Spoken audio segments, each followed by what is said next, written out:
et bienvenue sur cette vidéo. Aujourd'hui, je vais vous présenter 3 innovations marquantes en 2025 pour moi.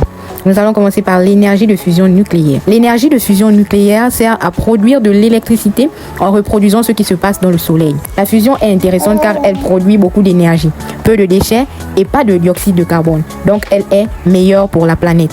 Pour fonctionner, on chauffe des atomes d'hydrogène à plus de 100 millions de degrés. Ils fusionnent et libèrent de l'énergie.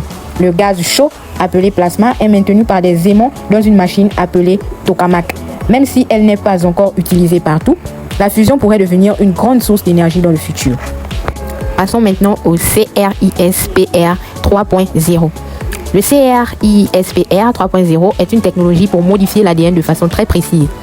Elle sert à corriger des gènes défectueux pour traiter ou prévenir des maladies comme certains cancers ou maladies génétiques. Ça fonctionne un peu comme des ciseaux pour l'ADN. On identifie la partie à modifier, puis on la coupe ou la corrige avec précision.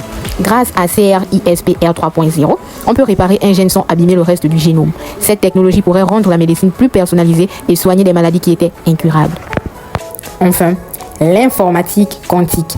L'informatique quantique n'a pas été créée par une seule personne. Elle vient des idées de scientifiques comme Richard Feynman.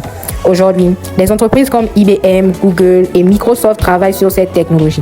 On a créé l'informatique quantique pour résoudre des problèmes trop compliqués pour les ordinateurs normaux. Par exemple, pour découvrir de nouveaux médicaments ou améliorer les transports et la sécurité des données. Un ordinateur normal utilise des bits 0 ou 1. Un ordinateur quantique utilise des qubits qui peuvent être 0 et 1 en même temps. Grâce à cela, l'ordinateur quantique peut faire beaucoup de calculs en même temps, donc plus vite pour certains problèmes. En 2025, l'informatique quantique n'est pas encore utilisée partout, mais elle pourrait changer beaucoup de choses dans le futur. Merci d'avoir regardé cette vidéo.